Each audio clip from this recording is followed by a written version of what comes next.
Eu vou começar então me apresentando. Hoje é a minha primeira aula. Eu sou o Lucas, vocês já devem ter visto em algum lugar aqui da tela. Ah, eu estou no terceiro semestre do curso de Letras Português e Espanhol da Universidade Federal de Pelotas. Desde o ano passado, eu trabalho como professor de português para estrangeiros. E esse ano, então, eu comecei a dar aulas de espanhol. Obrigado, Débora. Tá tudo certo, então. Você está me ouvindo? Ah, esse ano, então, eu comecei a dar aulas de espanhol. Desde março, eu faço parte do time de professores da área de linguagens do Desafio. Inclusive, eu queria dizer para vocês que, como parte da área de linguagens, eu queria dizer para vocês que vocês contam com um time de professores, de profissionais excelentes. A maioria dos colegas da área já foram meus colegas em algumas disciplinas da universidade. Os que não foram meus colegas eu já conheço. E eu digo para vocês com toda certeza que vocês têm um time de professores excelentes na área de linguagens aqui do Desafio. Bom, gente, na sub-área, né, na área de língua estrangeira, nós temos quatro pessoas. Na parte do inglês, nós temos o Bruno e a Paula. E na parte do espanhol, temos eu e a Alessandra. Eu como professor, a Alessandra como monitora. A ideia da monitoria surgiu como um auxílio, né? Um auxílio para os alunos, para que eles tivessem, além das aulas, tivessem também as monitorias para sanar as dúvidas, um extra, né? Além da aula. Mas, como no momento, nós não podemos ter aulas presenciais, nem monitorias, a Alessandra me ajuda na preparação das aulas, essas aulas online que vão acontecer semanalmente aqui comigo, tá? Eu vou iniciar falando, então, como que serão as aulas de espanhol aqui comigo. A princípio, serão todas as quartas-feiras, nesse horário. Se por acaso tiver mudança de horário, será avisado para vocês anteriormente. Como serão essas nossas aulas de espanhol? Bom, nós temos uma hora semanal, e eu sempre sempre vamos ter nessa uma hora um momento para tirar as dúvidas de vocês. Sejam as dúvidas que vocês enviarem aqui pelo chat, sejam as dúvidas que vocês me enviarem por e-mail. Estamos aqui, todos os professores do desafio, para ajudar vocês. Então, sempre na minha aula, vou ter um momento para sanar as dúvidas. Sejam dúvidas gerais, sejam dúvidas do conteúdo que eu vou estar trabalhando com vocês aqui, certo? Além desse momento de dúvidas, também vou sempre trazer um momento com algum tópico gramatical. Mais adiante eu vou explicar isso, mas a princípio eu digo para vocês que sim, vocês vão precisar estudar um pouquinho de gramática aqui nas nossas aulas. E um outro momento, nós vamos ter também um momento de prática de leitura e de interpretação de textos, porque isso vai ser importante para vocês na realização tanto do PAV quanto do Enem, certo? Bom, já me apresentei, já falei como serão as nossas aulas, então agora vamos começar a nossa aula de hoje propriamente dita. Acho que os meus slides estão ok, espero que vocês estejam vendo tudo direitinho, certo? Tá? Sejam todos bem-vindos, é um prazer estar aqui com vocês nessa noite de quarta-feira. Boa noite a todos e a todas. Vamos dar início, então, à nossa aula de hoje, tá? Eu vou começar falando como que é a prova de espanhol no Enem, gente. Vocês sabem que a prova de espanhol está dentro da parte de linguagens, códigos e suas tecnologias, que tem 45 questões. Dessas 45 questões, nós teremos 5 exclusivamente de língua estrangeira. Temos a opção da língua estrangeira inglês e a língua estrangeira espanhol. Vocês estão aqui me assistindo, acredito que escolheram fazer a prova de língua espanhola, beleza? Então, 5 questões em língua estrangeira espanhol. O que que vocês vão encontrar nessas 5 questões, gente? Textos, obviamente, em língua espanhola. Vocês vão encontrar as perguntas lá na prova em língua portuguesa E as alternativas também estarão em língua portuguesa, certo? Qualquer dúvida vocês vão enviando para mim aí no chat, que aí eu já respondo, tá? Tá, já falei para vocês que são 5 questões, textos em espanhol, perguntas em português, alternativas também em português. Geralmente, o que que ocorre, gente? Nós temos, na prova do Enem, 2 textos grandes, com uma questão cada um, e outros 3 textos pequenos, também com uma questão cada um, tá? Agora, eu trago para vocês aqui como que é. Eu trago para vocês dados das provas de espanhol do Enem dos últimos 3 anos. Foram 3 anos, cada ano teve 5 questões, temos um total de 15 questões. Eu sou de humanas, mas esse cálculo simples eu consigo fazer, tá? 15 questões, então. Dessas 15 questões, gente, nós tivemos 10 questões exclusivamente sobre entendimento de textos, certo? Puramente sobre interpretação de textos, tá? Tivemos 2 questões sobre tirinhas, tivemos uma questão sobre compreensão de letra de música e tivemos uma questão sobre interpretação de poema e mais uma questão sobre uma compreensão de expressões. Portanto, gente, o que que resumo? A prova do Enem é baseada na leitura e na interpretação. Seja nessas 10 questões que tivemos exclusivamente questão de interpretação de textos, seja numa interpretação de poema, de música ou de tirinha, tudo envolve leitura e compreensão de textos. A prova baseia-se na leitura e na compreensão de textos, certo? Agora eu trago para vocês aqui. Ah, tá. Ali tá a fonte da onde eu tirei, gente. Eu não estou inventando nada. Isso aqui é tá, esse dado real, tá? Trago para vocês a prova do Enem de 2019. Deixa eu abrir o chat aqui para ver se vocês estão mandando alguma coisa. Prova do Enem de 2019, gente.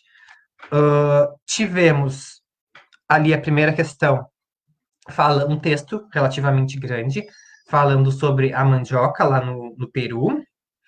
Na questão de número 2, nós tivemos um trecho de um romance da Laura Esquivel, que essa obra e essa autora, ela esteve presente na prova de 2018 e também na prova de 2019. Quer dizer que ela vai estar presente na prova de 2020? Não sei, tomara que sim, porque aí acredito que vocês vão sair bem, porque nós vamos trabalhar com ela aqui durante as nossas aulas, inclusive hoje, mas para o final nós teremos uma prática e vamos falar sobre ela, certo?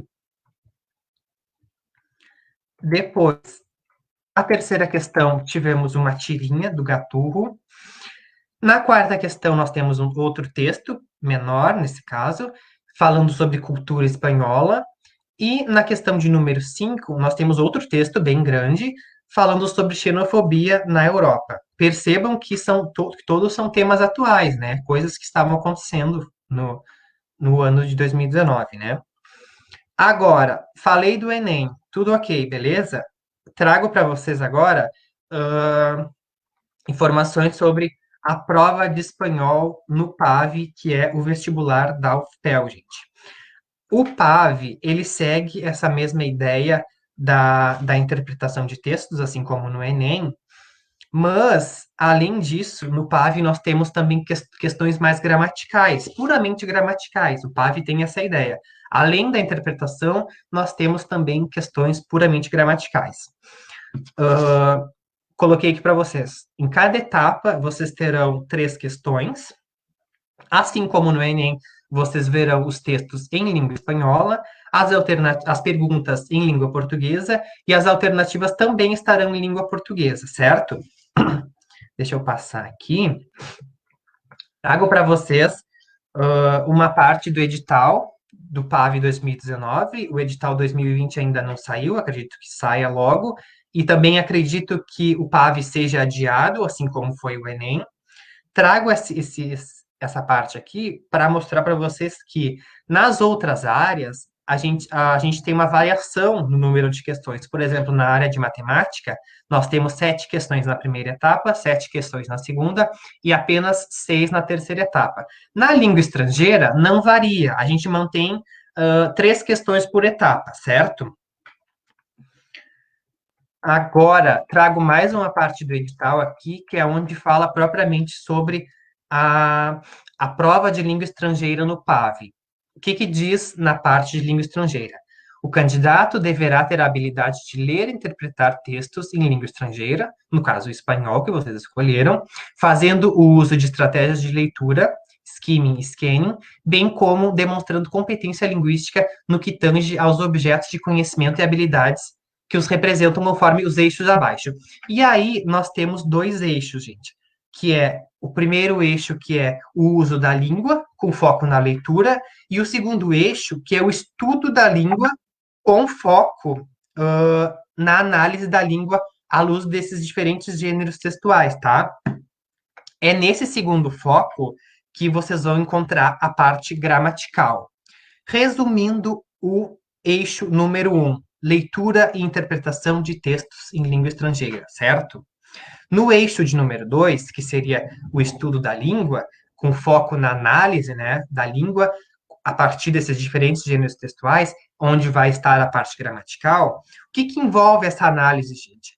A análise envolve, inclusive coloquei aqui para vocês, tá? Envolve variações linguísticas, vocabulários, sentido, implícitos, coerência, discurso, coesão. Tudo isso envolve análise de texto, análise da língua, certo? Todos esses tópicos que eu falei aqui para vocês, vocês encontrarão dentro dos textos, tá? Eu acredito que seja tudo muito, muito vago assim, então eu trouxe aqui uma imagem da prova de 2019 para ficar mais claro para vocês. Percebam que nós temos um texto, diferente do Enem, que trouxe 5 textos diferentes. No PAV, nós temos somente um texto. E as 3 questões saem desse texto. Percebam que na questão 41, ela está perguntando exclusivamente sobre aquele termo, sem embargo, certo? Então, você não precisa nem ler o texto para responder aquela questão. Se você sabe que sem embargo significa entretanto, tu já chega na resposta certa, ok? Na questão de número 2, traz um trecho do texto e aí pede uma tradução. E aí, como que o conhecimento de língua vai ajudar vocês a resolverem essa questão? Percebam que no trecho que eles colocaram ali, fala sobre, tem uma palavra que está escrito martes. Se o aluno sabe que martes significa terça-feira, o aluno já vai lá e já elimina as alternativas E, alternativa D e alternativa A. Restam apenas 2 alternativas, somente sabendo que martes significa terça-feira, o aluno já fica em dúvida entre somente 2 questões, que seria a B e a letra C, tá? Portanto, saber a língua, conhecer a língua, ajuda muito na hora da resolução da prova do PAV, certo? Na questão 43, nós temos algumas afirmações sobre o texto, e aí ele pergunta quais estão verdadeiras e quais que estão falsas, né? Então, essa sim precisava ter lido o texto para responder. Deixa eu abrir aqui o chat para ver se o que vocês estão mandando. Tá, ok, tudo ok sobre o PAV.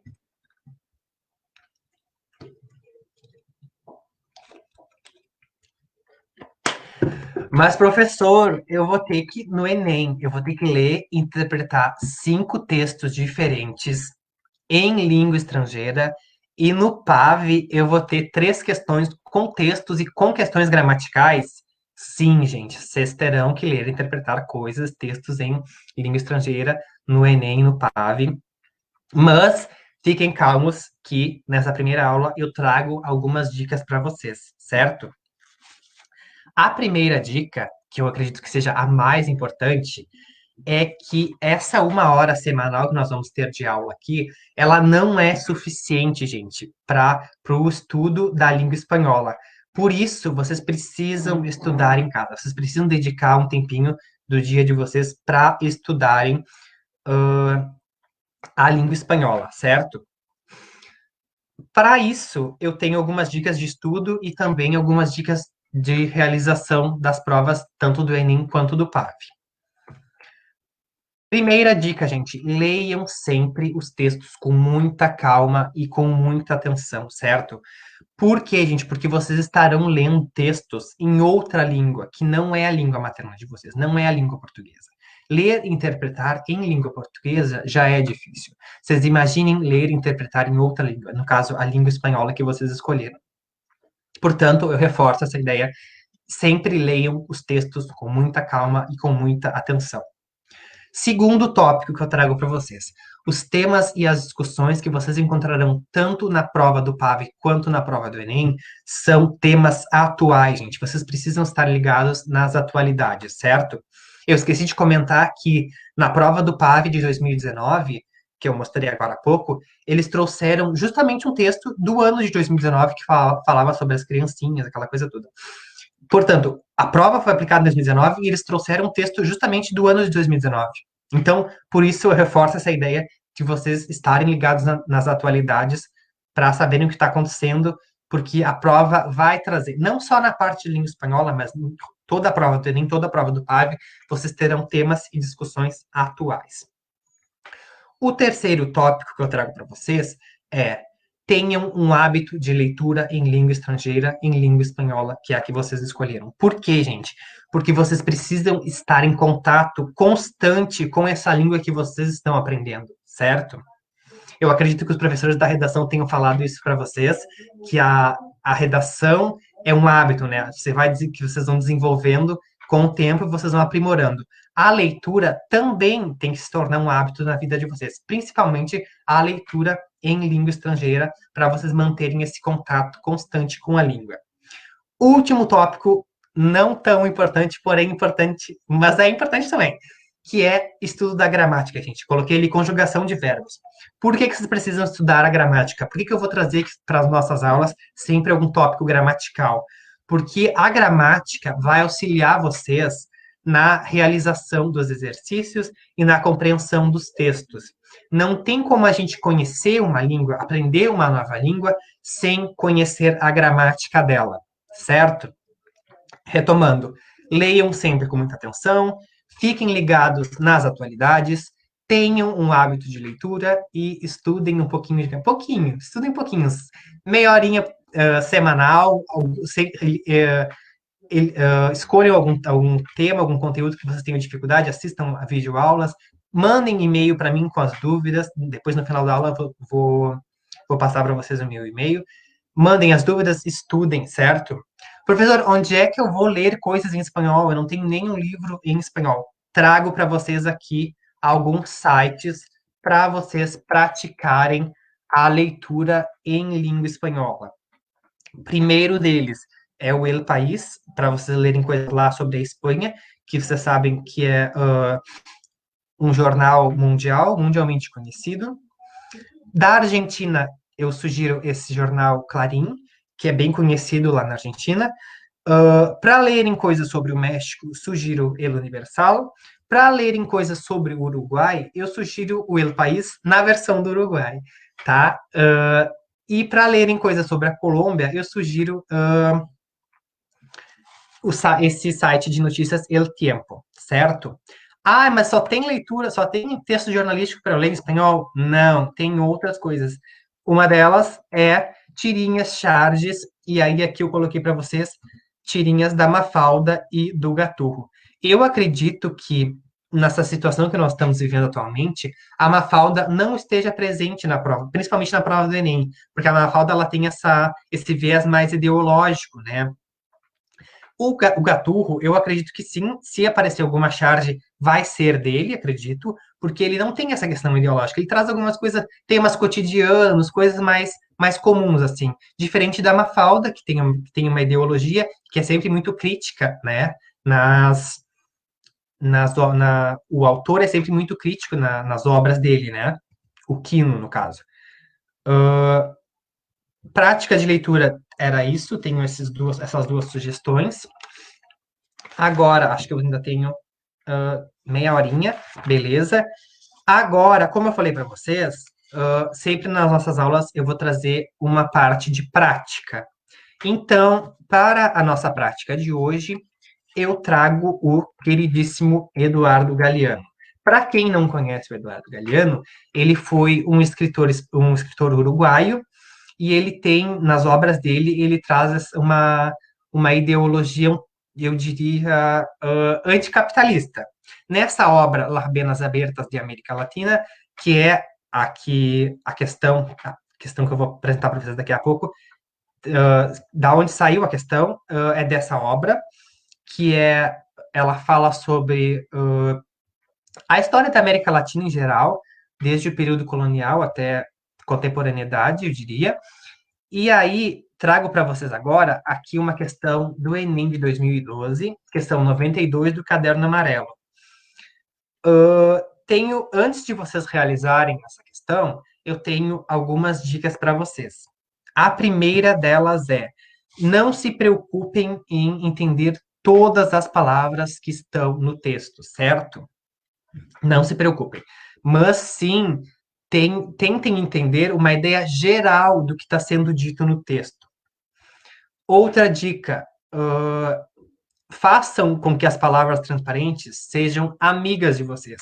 O que são as palavras transparentes? São aquelas muito semelhantes ou iguais ou muito semelhantes às palavras da língua portuguesa. Porém, tomem cuidado, porque assim como na vida da gente, nas palavras também existem falsos amigos, né? Vocês sabem disso. Nós vamos estudar nas próximas aulas questões sobre isso, tá? Leiam, não se preocupem em entender exatamente todas as palavras, façam com que as palavras transparentes sejam amigas de vocês e cuidado com os falsos amigos. E outra dica importante, a princípio, o tempo de leitura não está em jogo. Hoje, pelo menos, não. Por quê? Porque hoje eu quero somente que vocês leiam e tentem interpretar o texto, tá? O tempo depois a gente vai trabalhar nas próximas aulas, mas a princípio o tempo não está em jogo. O que está em jogo é a leitura e a compreensão de vocês, certo? Portanto, leiam, vejam o que a questão está perguntando para vocês. Se precisar, voltem no texto. E depois tentem achar a resposta certa, façam suas apostas, e aí depois a gente vai discutir aqui a resposta certa. Eu acho que está cortando o slide, né? Mas aí depois eu leio a alternativa letra E, que é a que não está aparecendo ali, tá? Leiam o texto, tentem achar a resposta, depois eu faço uma análise com vocês, certo? Vamos lá então.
Tudo certo, então, gente?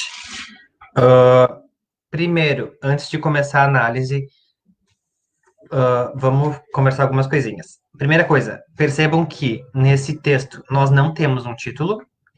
Vocês sabem que trata-se de um trecho do livro do Eduardo Galeano, que eu comentei com vocês antes.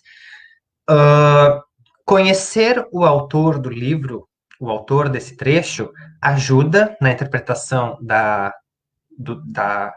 prova, no caso desse trecho, da questão 92 que eu trouxe para vocês. Por que que ajuda? Porque nas obras de Eduardo, especificamente sobre essa obra, que é Las Venas Abiertas de América Latina, ele traz justamente essa ideia de relação entre América Latina, Europa e Estados Unidos. Essa questão de colonizador, colonizado, essa ideia de exploração. Ele traz essa ideia de que os países da América Latina são ricos, mas que a nossa riqueza, a riqueza presente aqui nos nossos países, ela sempre vai para fora, certo? Tá. Agora, a partir da leitura do texto que vocês fizeram, o que que a gente pode inferir, no caso, ao longo da história da América Latina, a partir desse texto? Deixa eu passar aqui para vocês. Peraí. Prestem atenção nessas coisinhas que eu sublinhei.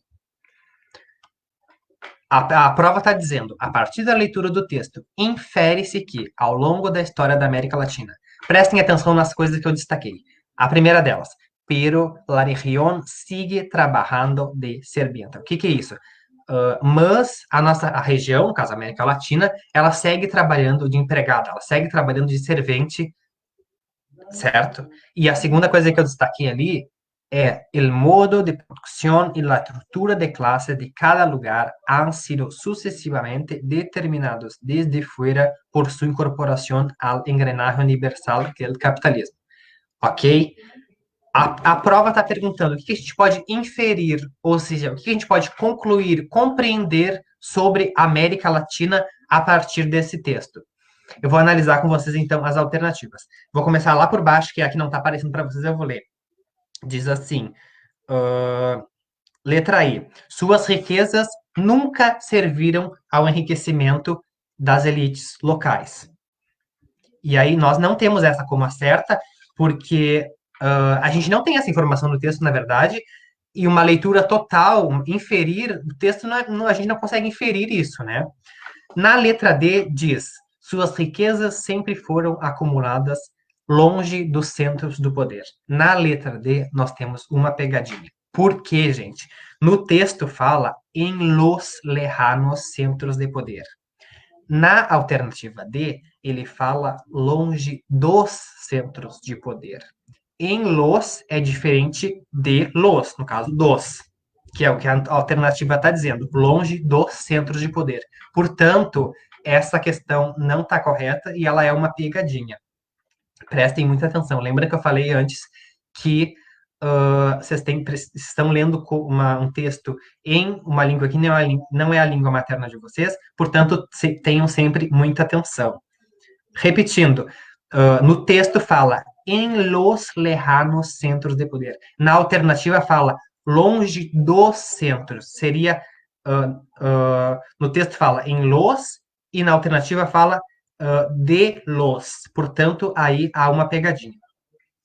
Na alternativa letra C, fala assim: sua sociedade sempre resistiu à aceitação do capitalismo imposto pelo capital estrangeiro.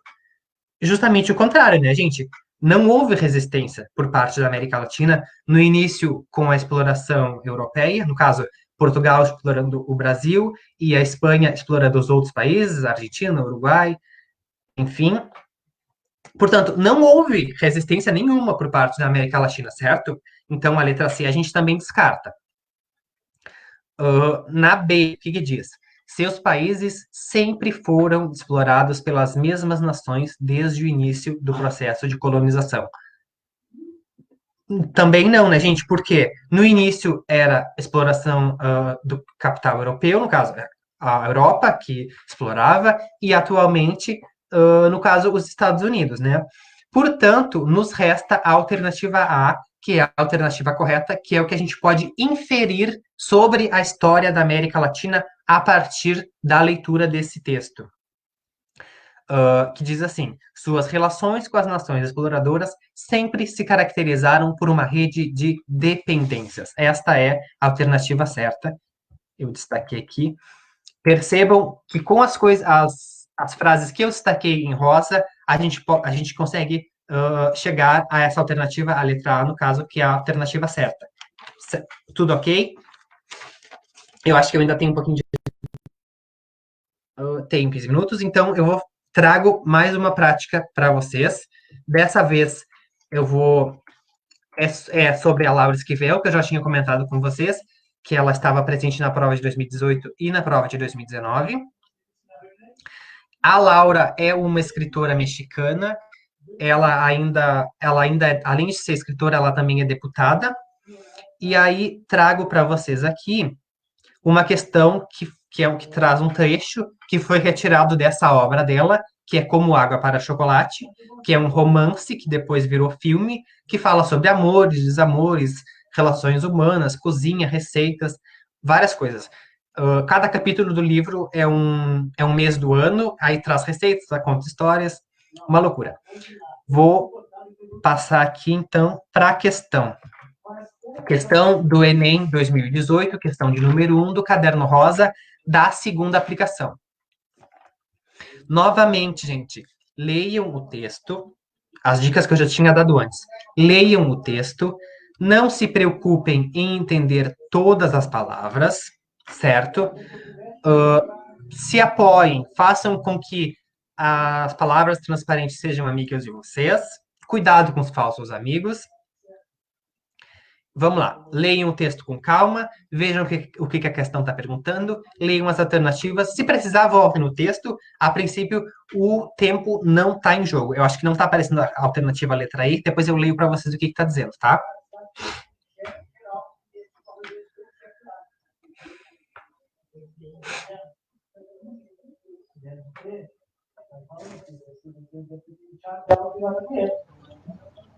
Então, ele fala certinho o que aconteceu, fala certinho. Fala assim, fala certinho, fala certo.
Tudo certo, gente? Vamos para a análise, então?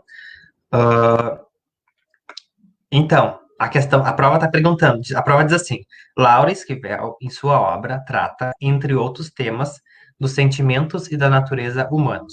Com base nesse trecho do romance que está aí, a expressão como água para chocolate faz referência a quê? Gente, percebam que como água para chocolate, a gente usa, em língua portuguesa, geralmente a gente usa da água para o vinho, né? Para indicar alguma coisa de mudança, né? Mudou totalmente da água para o vinho, da água para o chocolate. Portanto, tenham essa ideia na mente de vocês. Água para chocolate, mudança, certo? E aí nós temos as alternativas. A letra A diz assim: no caso, a expressão como água para chocolate faz referência a, letra A forte queimadura na boca de Rosaura. Queimadura, gente, não fala sobre isso no texto, né? Essa aqui a gente descarta assim logo de cara. Na B, fala que as rudes palavras proferidas pela irmã. Poderia até ser, né? Mas na verdade não. Por quê? Porque tá perguntando especificamente sobre a expressão como água para o chocolate. Sobre essa ideia de mudança, mudar da água para o vinho, mudar da água para o chocolate. Letra C, ao comportamento inexplicável da irmã de Rosaura. Também não, né? Porque se está falando de mudança, não está especificamente sobre o comportamento dela. Na letra D,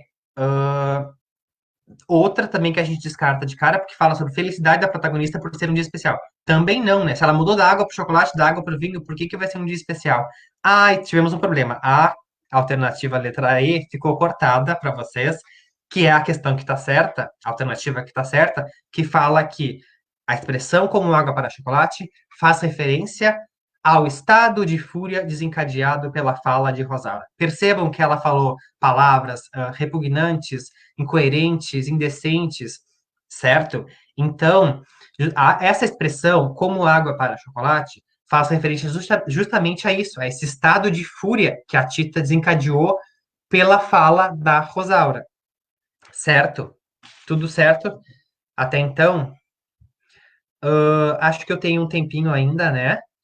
Então, gente, antes de encerrar, eu queria fazer. Aqui eu marquei a resposta certa e a expressão que estava perguntando. Antes de encerrar, eu trago para vocês uma reflexão que eu vou ler aqui junto com vocês. Ai, ficou pequeno, né?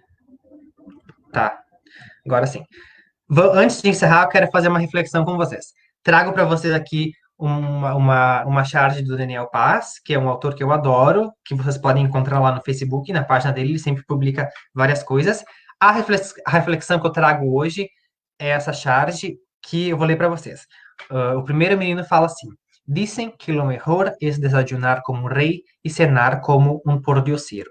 E o outro menino responde: em mi casa se acabou a monarquia há 4 anos. O que quer dizer isso, gente? O primeiro menino falou: dizem que o melhor é tomar café da manhã como um rei e jantar como um mendigo. E aí o outro menino respondeu: na minha casa a monarquia acabou faz 4 anos, certo?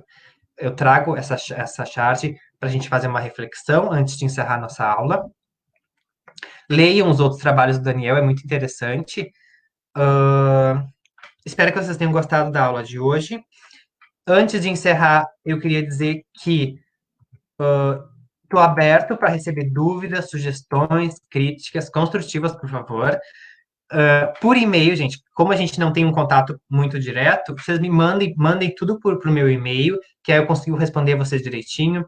Tem dúvida? Ah, professor, estou estudando sobre falsos cognatos, não sei tal coisa. Manda para o meu e-mail que eu respondo com dicas, com sites, ou algumas videoaulas, algumas coisas, materiais que eu tenho também aqui comigo. Posso também, se for uma dúvida mais ampla, trazer para a aula, para as próximas aulas, porque a dúvida de um pode ser a dúvida de todos. Então, por isso, me mandem por e-mail as dúvidas, as sugestões, tudo mais, que aí eu trago para a aula ou eu respondo diretamente por e-mail. O que mais que eu tinha que falar para vocês? Eu acho que por hoje era isso. Espero que vocês tenham gostado.